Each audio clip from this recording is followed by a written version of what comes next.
We live in a world where everything works fast. Packages find their recipients faster than we can open the door. Payments go through instantly. It feels like it's always been this way. But that's not true. Remove one element, and the world as we know it stops, all because of one single detail. And it appeared outside the rules.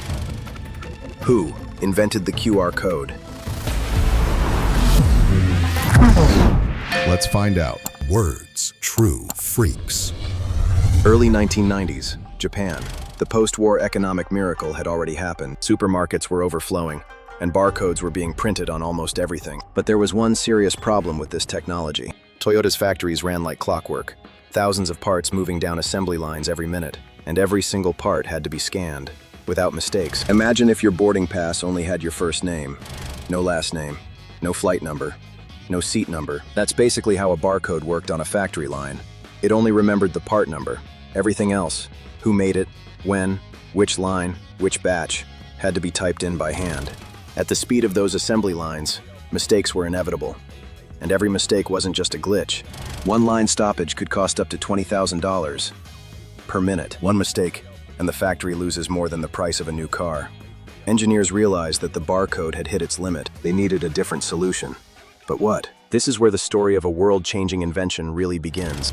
Their names are almost forgotten. A team of engineers at Denso, a Toyota subsidiary, was the first to come up with arranging information not in a single line, but as a grid, like a chessboard. Their prototypes worked, but they were too slow. The scanner simply couldn't read the code fast enough on a moving belt. They were so close. But the project was on the verge of being shut down. This man's name is Masahiro Hara. He wasn't a genius. He was just the guy who got stuck with a problem everyone else had already given up on. In 1992, Denso's management told him, without much ceremony, fix the barcode problem. Hara knew they needed a two-dimensional code, but he ran into the same issue that had defeated everyone before him. How does the scanner know where the square begins and where it ends? He spent weeks trying different algorithms. Nothing worked. Find a solution, or the project dies. The pressure from management was growing.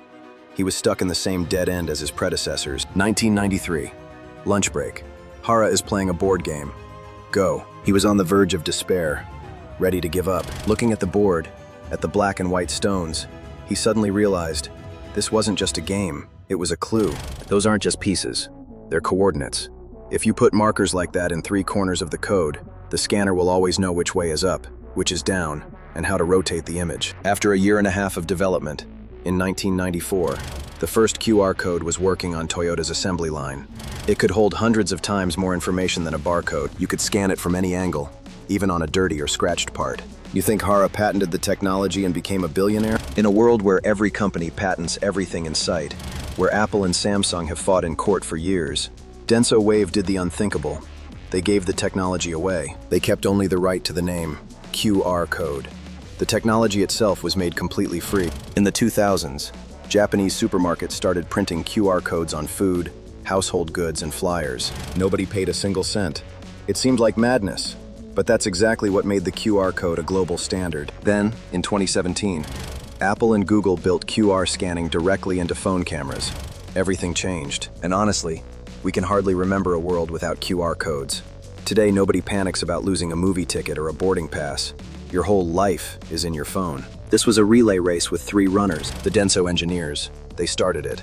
Masahiro Hara, he found the solution. The management at Denso Wave, they gave the technology to the world. Next time you scan a QR code, remember, this was a solution born on the edge of failure. But without it, the world wouldn't be the way it is today. If you used a QR code today, hit like and subscribe to the channel. Words, true freaks.